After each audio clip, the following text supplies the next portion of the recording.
welcome back to my channel Satria Pajajaran. Kali ini kita lagi berada di Mbah Buyut Dayar, yaitu konon ceritanya Mbah Buyut Dayar ini adalah seorang yang ikut membantu menjaga desa Sindangwangi bagian tengah, yaitu Pamicen Sindangwangi.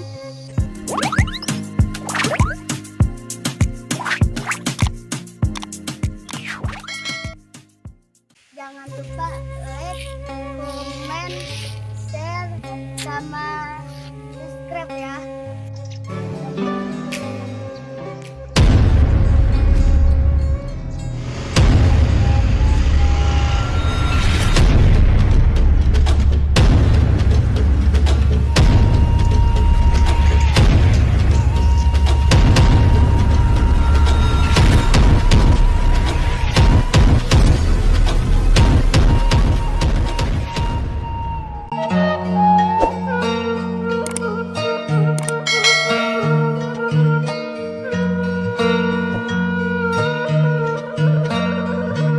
Assalamualaikum warahmatullahi wabarakatuh. Pagi yang indah sahabat Satria. Tetap semangat dalam menjalankan ibadah puasa kali ini. Semoga sahabat semua mendapatkan pahala yang berlipat ganda dan mendapatkan kebahagiaan di dunia dan akhirat kelak. Amin.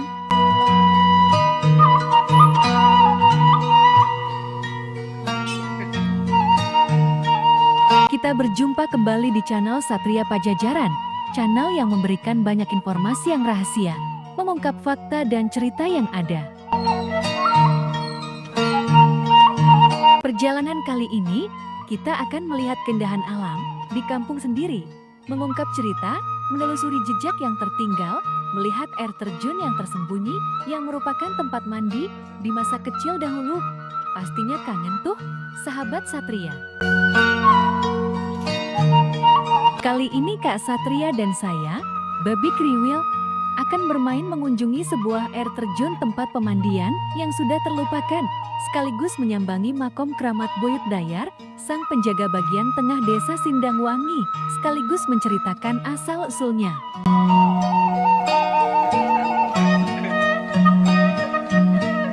Wilayah desa Sindangwangi dahulu adalah merupakan hutan yang penuh dengan pohon pisang atau kebon cau.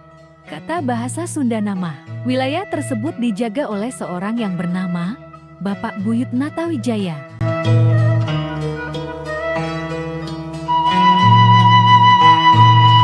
Mengingat betapa luasnya wilayah Sindangwangi yang dulu merupakan hutan pisang atau kebon cau dengan luas sekitar 302,815 hektar, Buyut Natawijaya merasa kewalahan untuk menjaga wilayah tersebut.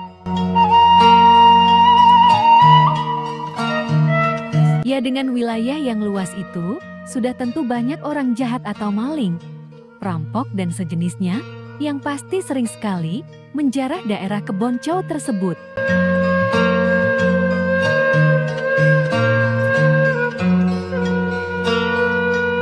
Akhirnya Buyut Natawijaya meminta bantuan kepada Buyut Sambarjaya untuk menjaga wilayah sebelah utara, untuk menjaga wilayah timur kepada Bapak Buyut Sambara, untuk menjaga wilayah selatan kepada Bapak Buyut Gunung Laya.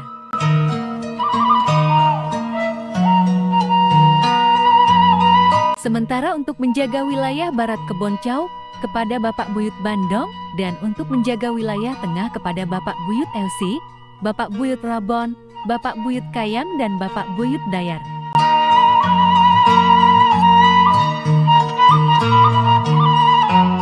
Pekerjaan Bapak Buyut Natawijaya pada saat itu adalah seorang penggembala kerbau. Di tengah hari pada saat hujan rintik-rintik, Bapak Buyut Natawijaya biasa menggiring ternak peliharaannya ke kolam Cipedes.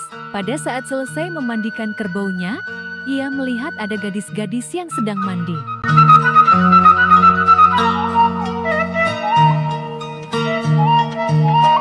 Bapak Buyut Natawijaya sempat berpikir, tidak mungkin gadis-gadis desa dari kampung Kebon Cau yang mandi di kolam Cipedes pada saat hujan gerimis.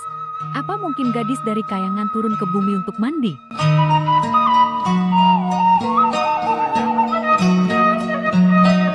Berbagai pertanyaan muncul di benak Bapak Buyut Natawijaya.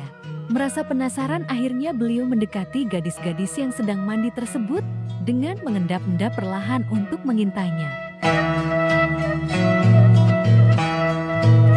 Dan benar saja, mereka adalah para putri cantik yang dipastikan dari kayangan untuk menikmati dinginnya kolam air Cipadas.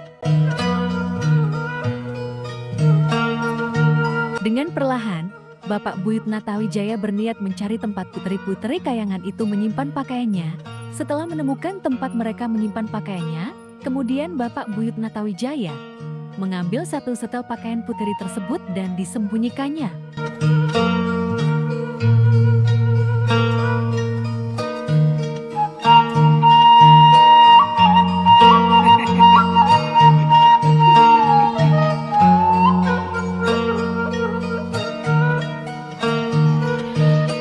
Setelah para putri kayangan itu selesai mandi, mereka merasa terkejut karena pakaian salah seorang putri hilang dan sepertinya ada yang mencuri. Mereka yang pakaiannya masih ada, kemudian tiba-tiba mereka menghilang entah kemana. Tinggallah seorang putri yang dicuri pakaiannya.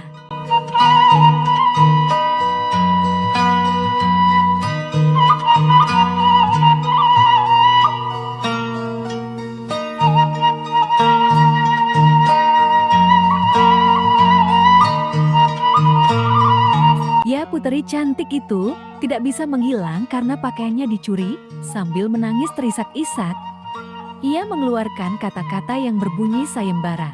Barang siapa yang menemukan pakaianku, bila mana laki-laki muda usia, maka akan saya akui sebagai saudara. Bila mana sebaya, akan saya akui sebagai suami. Bila mana sudah tua, akan saya akui sebagai ayah. Bila mana perempuan muda, akan saya akui sebagai adik. Bila perempuan sebaya, saya akui sebagai kakak. Dan bila mana lebih tua, akan saya akui sebagai ibu.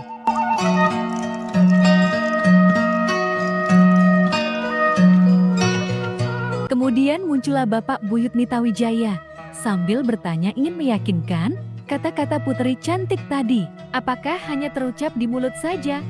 Apakah tulus sesuai dengan kata hatinya?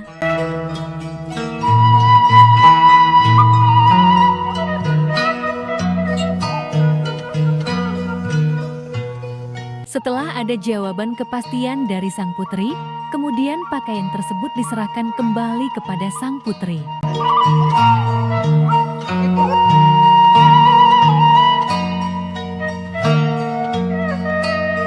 Sebagai balasan dari sang putri, Bapak Buyut Natawijaya tidak bermaksud menikahi sang putri jelita tersebut.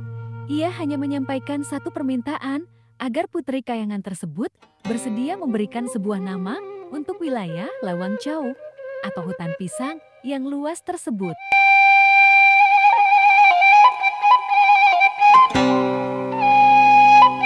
Akhirnya sang putri memberi nama Sindang Wangi yang mempunyai arti Sindang adalah mampir, dan wangi berarti sungit atau harum. Atau arti seluruhnya, mampir karena sungit, atau mampir karena harum, dan kemudian nama Sindang Wangi diabadikan oleh penduduk setempat dan sampai sekarang menjadi nama sebuah desa yang wangi dengan prestasi dan kemajuan pembangunannya, hingga menjadi ibu kota kecamatan Sindang Wangi. Dan berikut adalah orang-orang yang pernah menjabat kuwu di desa Sindang Wangi dari sejak berdiri hingga sekarang. Pertama, Bapak Buyut Natawijaya tahun 1400 sampai 1475. Kedua, Bapak Neblo tahun 1475 sampai 1535. Ketiga, Bapak Meras tahun 1535 sampai 1585. Keempat, Bapak Murta tahun 1585 sampai 1640. Kelima, Bapak Kemas tahun 1640 sampai 1670. Keenam, Bapak Kuat tahun 1670 sampai 1710.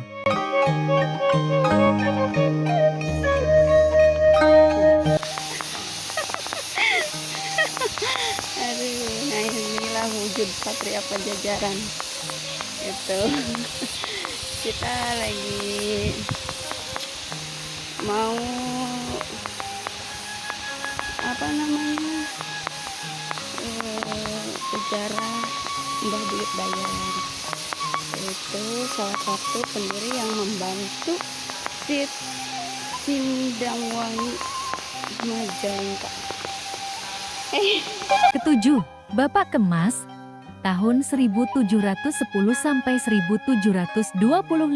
Kedelapan, Bapak Kabil, tahun 1725 sampai 1775. Kesembilan, Bapak Resep, tahun 1775 sampai 1800. Kesepuluh, Bapak Sarpan, tahun 1800 sampai 1815. Kesebelas, Bapak Wangsa, tahun 1815 sampai 1855. Kedua belas, Bapak Enjo Sutawiguna, tahun 1855 sampai 1896. Ketiga belas, Bapak Sabda Singadinata, tahun 1896 sampai 1924. Keempat belas, Bapak Salasa Cawinata, tahun 1924 sampai 1930. Kelima belas, Bapak Setra Kasma, tahun 1930 sampai 1945.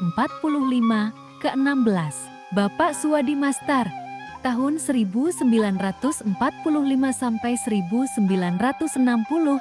Ketujuh belas, Bapak Abdul Jalil, tahun 1960 sampai 1962. 18, Bapak Keyo Samudi, tahun 1962 sampai 1980. Ke-19, Bapak Iso Dursa, tahun 1980 sampai 1989. Ke-20, Bapak Junanta, tahun 1989 sampai 1998.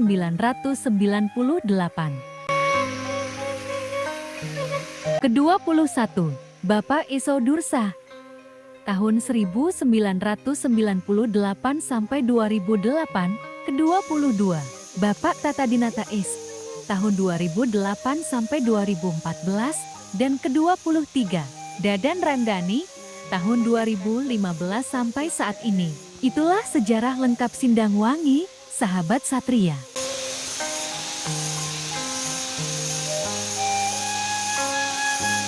Sementara itu, setelah menyambangi air terjun Mungil tersembunyi, tempat mandi masa kecil dulu, aku lanjut berziarah ke makom keramat Bapak Buyut Dayar yang bersebelahan dengan tempat tinggalku saat ini, sahabat Satria.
Inilah makom keramat Bapak Buyut Dayar, sang penjaga Sindangwangi.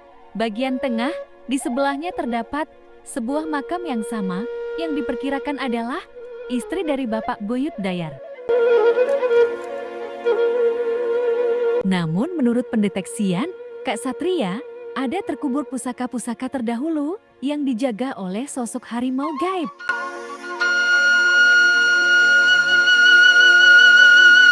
Ya, mungkin hanya itu saja sekelumit kisah yang meninggalkan jejak sejarah. Semoga ini menjadi satu ilmu pengetahuan buat anak cucu. Jika ada kesalahan dalam cerita, sudilah kiranya berkata lewat komentar yang mendukung. Dan dukung juga channel ini dengan cara like dan subscribe agar tidak ketinggalan cerita dan mitos yang terjadi di sekeliling kita. Dan nantikan kunjungan Satria Pajajaran ke tempat sahabat Satria.